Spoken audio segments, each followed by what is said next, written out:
Hello everyone, this is Vinay Singh और आज हम डिस्कस करेंगे कि पूरे साल क्वालिटी कैसे मेंटेन करें। एक जैसी क्वालिटी पूरे साल लगातार हम कैसे अपने क्लाइंट को, अपने कस्टमर को दें।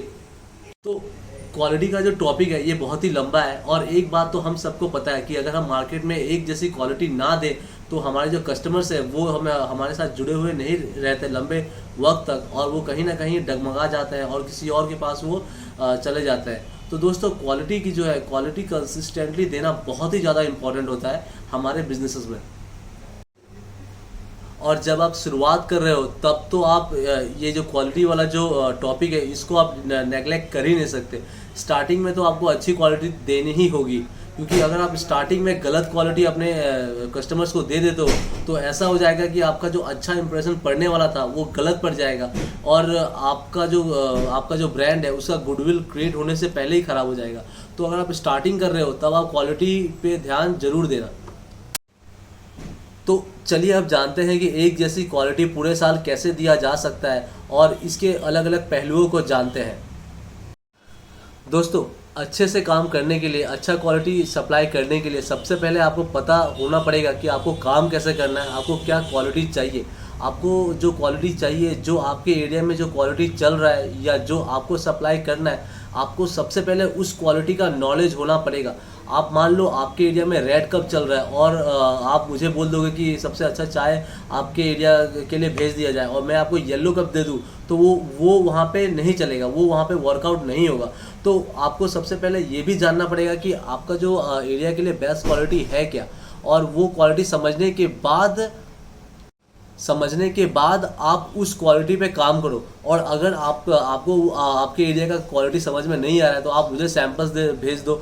मैं उन सैंपल्स को चेक करके आपको बता दूंगा कि आपके एरिया के लिए कौन सा क्वालिटी सबसे बेस्ट होगा, और उस हिसाब से मैं वही क्वालिटी आपको सप्लाई भी कर दूंगा। और 50% जो काम है यहाँ गुवाहाटी में ही आपका ख़त्म हो चुका होगा।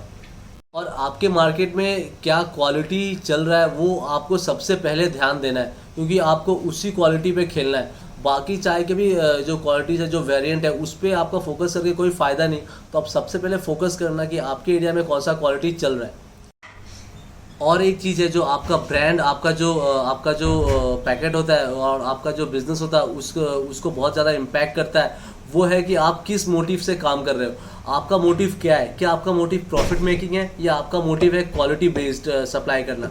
अगर आपका मोटिव क्वालिटी बेस्ड है हमेशा, तो आप प्राइस के लिए हमेशा हिचकोगे नहीं। और अगर आपका मोटिव हमेशा ही प्रॉफिट रहता है तो आप प्राइस के लिए ज़्यादा केयर करते हो। तो ये भी स्टार्टिंग में अपना दिमाग क्लियर कर लेना कि आपको क्वालिटी बेस्ड काम करना है या फिर आपको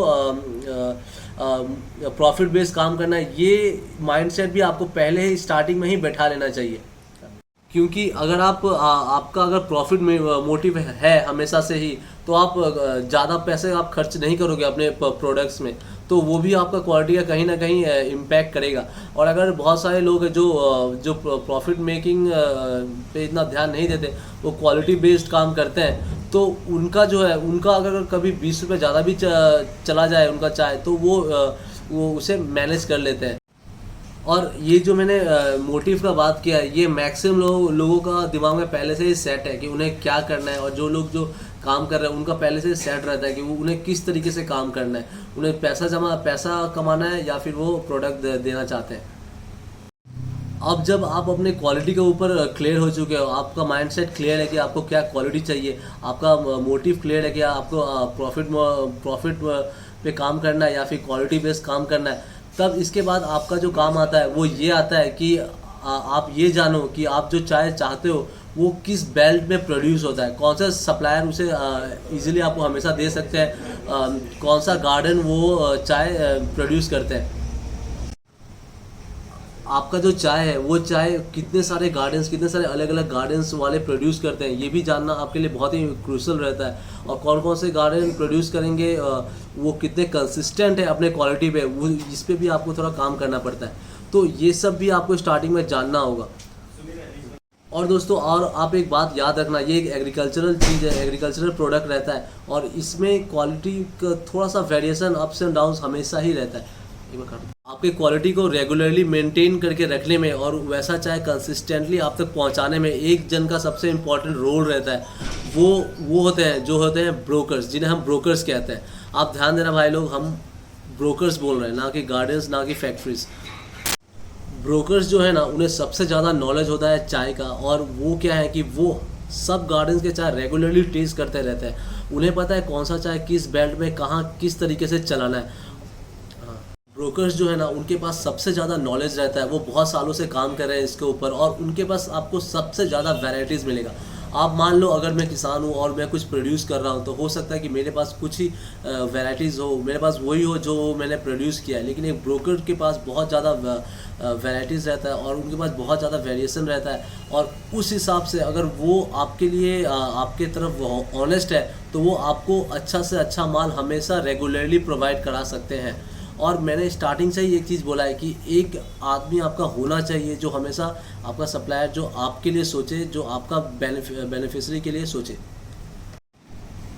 तो आपको एक अच्छा ब्रोकर के साथ जुड़ के काम करना चाहिए, या फिर कोई कंपनी जो आपको रेगुलरली अच्छा काम करके दे रहे हैं, उसके साथ आपको जुड़ के काम करना चाहिए। क्योंकि आप हमेशा हर चीज़ हर जगह आप नहीं रह सकते, तो वो जो कंपनीज रहेंगी वो आपका काम अच्छे से कर देंगे। और एक दोस्तों एक बात है, जो ब्रोकर्स होते हैं, जो चाय के जो बड़े बड़े कंपनीज होते हैं, वो क्वालिटीज़, उन्हें कब क्वालिटीज़ अप होने वाला है, कब डाउन होने वाला है, उसका भी अच्छा खासा नॉलेज रहता है। तो जब क्वालिटी अप एंड डाउन भी होना, और अगर वो आपके लिए ऑनेस्ट है, तो वहाँ पे वो क्या करेंगे कि आपको वहाँ पे बचाएंगे। अगर आप मान लो आप कोई एक ब्रांड का आप टी ले रहे हो, और थोड़े दिन बाद वहाँ पे उस एरिया में लगातार बारिश आया, मैनेजमेंट ख़राब हो गया, और वो अब खराब प्रोड्यूस करने लग गया है, तो वही चीज़ वो आपको दूसरे जगह से दिला देगा। और ये चीज़ आप अकेले खुद पे नहीं कर सकते, लेकिन वो जो ब्रोकर्स हैं वो ये कर सकते हैं, क्योंकि उन्हें पता रहता है कि अगर ये वाला चीज़ यहाँ पे अब नहीं मिल रहा है, तो अब ये चीज़ दूसरे जगह से या कौन से जगह पे ये चीज़ आपको आराम से मिल सकता है, ऐसा क्वालिटी आप कौन से दूसरे जगह से आपको ईजिली मिल सकता है। तो ऐसी कंपनीज आपका काम बहुत ही ज़्यादा आसान कर देंगी, और कंसिस्टेंटली अगर आपको काम करके दे, तो आप दूसरे चीज़ों पे भी अच्छे से फोकस कर सकते हो। एग्रीकल्चरल प्रोडक्ट्स में ना आप हमेशा ये नहीं समझ सकते कि कोई भी चीज़ हमेशा कंसिस्टेंटली एक ही जैसा रहेगा। हाँ, अब मेरा बोलने का मतलब ये नहीं है कि अभी अगर वो 100% अच्छा है, तो नेक्स्ट टाइम वो 50% अच्छा हो जाएगा, 60% अच्छा हो जाएगा। लेकिन थोड़ा वेरिएशन 95% या फिर आप समझ लो 90%, कभी थोड़ा सा फाइबर्स आ गया, या फिर कभी थोड़ा सा ज़्यादा तेज हो गया, ज़्यादा ही अच्छा हो गया, कभी ज़्यादा प्रोड्यूस भी हो गया, तो ये सब लगा रहता है। तो इन सब छोटी छोटी चीज़ों को भी आपको ध्यान में रखना होगा। और अगर आप किसी बड़े पैकेट को एकदम अच्छे से आप एनालाइज करो, तो वो पूरे 12 महीना जो सप्लाई करते हैं अपने मार्केट में, उनका भी एग्जैक्टली प्रोडक्ट पूरा 12 महीना लगातार नहीं आता, उनमें भी वेरिएशन आता है। कभी उनका इन्फ्यूज़न डार्कर आने लगता है, कभी उनके लीफ में थोड़ा सा फाइबरस रहता है, लेकिन फिर भी वो अच्छा प्रोवाइड करते हैं चाय, और अच्छे से वो अपने मार्केट में होल्ड बना के रखें। तो एग्रीकल्चरल प्रोडक्ट है ना, तो यहाँ पे आपको 100 में से 95, थोड़ा सा 19-20 आपको हमेशा लेके समझ के चलना होगा।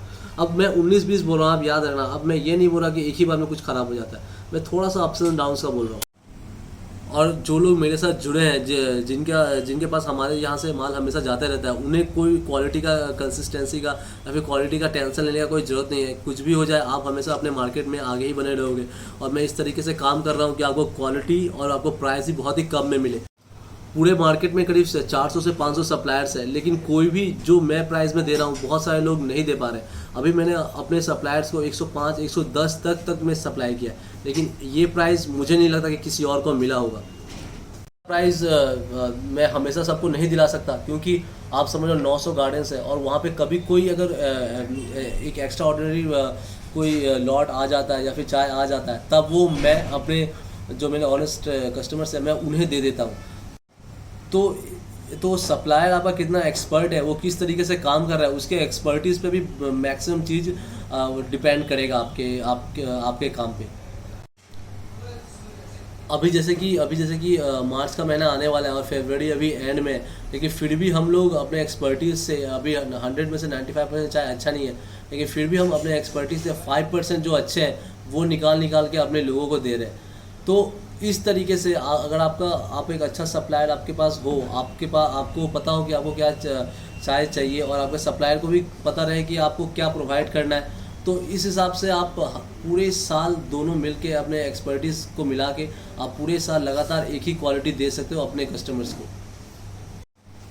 और ये चीज़ जब बड़े कंपनीज कर रहे हैं तो ये आप भी कर सकते हो, ये कोई बड़ी बात नहीं है। और अगर किसी को क्वालिटी में कुछ प्रॉब्लम्स आ रहा है तो वो हमें कांटेक्ट कर सकते हैं हमारे नंबर्स पे। और दोस्तों एक बार उड़ीसा से कुछ लोग आए थे, मुझे याद है, वो लोग उन लोगों को हमने यहाँ पे चाय बना के दिखाया, हमने अच्छे से उन्हें समझाया कि कौन सा अच्छा है, हमने अच्छे से उन्हें बताया कि क्या सही होगा उनके मार्केट के लिए।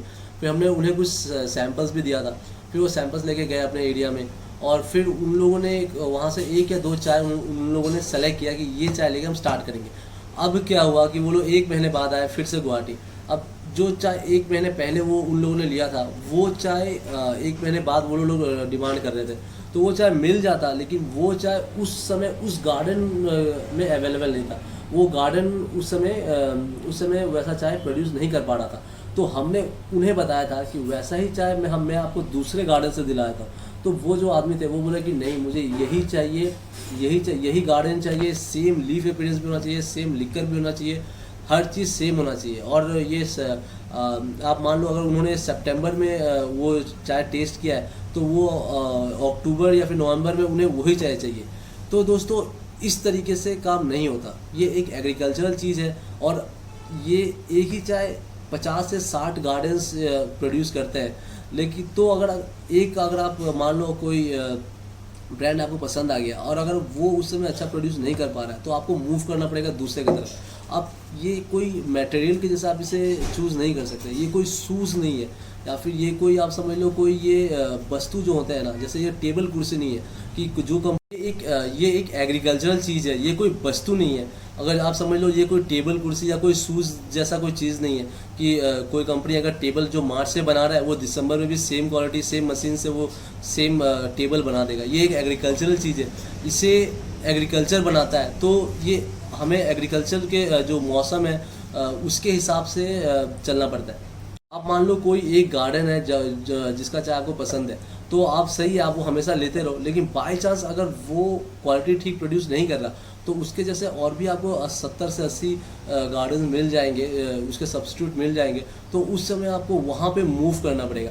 ये आप टेबल कुर्सी के जैसे आप इसे जज नहीं कर सकते कि इस बार आपने यहाँ से लिया है तो आप हमेशा आप इसी गार्डन से लोगे, क्योंकि ये हमेशा कंसिस्टेंटली प्रोवाइड करते हैं। हाँ, बहुत सारे गार्डन्स पूरे साल कंसिस्टेंट रहते हैं, लेकिन जो टी है ना, टी जो चीज़ है इसमें आपको थोड़ा फ्लेक्सिबल भी आपको रहना पड़ेगा, आपको अपने दिमाग से काम करना पड़ेगा। ठीक है दोस्तों, थैंक यू दोस्तों। तो इस तरीके से अगर ये सारे बातों को अगर आप अपने माइंड में रखो तो आप कंसिस्टेंटली एक ही क्वालिटी अपने मार्केट में प्रोवाइड करा सकते हो। ठीक है दोस्तों, थैंक यू दोस्तों, बाय बाय।